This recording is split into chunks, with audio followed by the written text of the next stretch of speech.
माझ्या घरी आलो सांगायला, तो दिवस म्हणजे थोडं, म्हणजे काय म्हणू, थोडा सिरियस होता. कारण मुलाचं लग्न होतंय, हे ही जॉयस मोमेंट असतेच, पण आता मुलीचं लग्न होणार आहे तर इमोशनल बाजू सुद्धा त्याला खूप असते. आणि ते दिसत होतं दोघांच्याही डोळ्यात, आईबाबांच्या डोळ्यात. आणि माझा भाऊ फोनवर त्याला सगळ्या गोष्टी फोनवरनं कन्वे केल्या जात होत्या. तो ह्याच्याशी फोनवर बोलत होता, असं सगळं. म्हणजे लहान आहे माझ्यापेक्षा, पण तरी त्याला ह्याच्याशी बोलायचं आहे फोनवर, असं सगळं होतं. सो ते जरा एक वेगळ्या प्रकारे इमोशनल दिवस होता तो, जेव्हा आम्ही माझ्या घरी सांगितलं. आय स्टील रिमेंबर ज्ञानदाच्या वडिलांनी मला विचारलं, पहिला प्रश्न होता असा की एवढा वेळ का घेतलास रे तू सांगायला. आणि मला असं झालं की oh shit, now this is the real deal. आणि मी त्यांना म्हणालो की मी घेतला वेळ कारण आम्ही दोघांनी मिळून या गोष्टी केल्या. सो आता हे आहे समोर आपल्या. आणि मग ते असं झालं की नाही, मग तुझं असं झालं नाही का की नाही. आणि मी हे पण म्हणालो की मी विचारायचो ना ज्ञानदाला की बाबा आता सांगूयात, नंतर सांगूयात. आणि तिचं असं व्हायचं की थांब, आता आपण घरी सांगायला वेळ घेऊ, this is not the right time, not the right time. आणि मी हे त्यांना पण सांगितलं. त्यांना असं झालं की पण ती बोलेल काही पण, तुला असं नाही वाटलं का की नाही आता जातोच, भेटतोच, जाऊन भेटतोच त्यांना.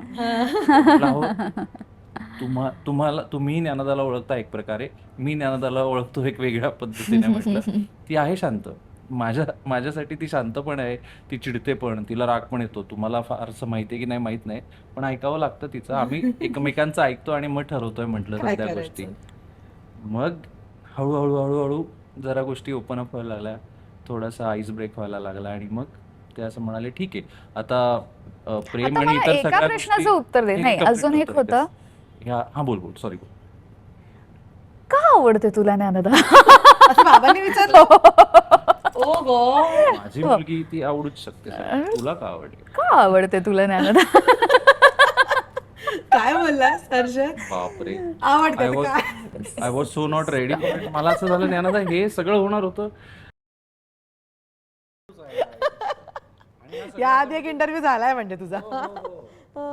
आणि या सगळ्यामध्ये काकू एकदम शांत होत्या. आणि मला असं झालं हे आईस अँड फायर वाला सिनारिओ आहे ना. मला झालं की काकू शांत आहेत, काका ऐकून घ्यायचंय, आता आपल्याला प्रश्नाची उत्तरं द्यायचंय. पण नाही, नंतर काकू जेव्हा बोलायला लागल्या उलट आहे. आईस नाही, ऍक्च्युली काका थोडे आईस होते.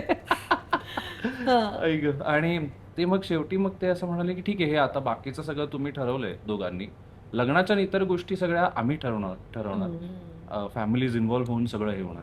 आणि आय वॉज लाईक की अच्छा ओके, डन आहे का आता? हो बोलला का तुम्ही? नाही, हे आपसुकच झालं ना.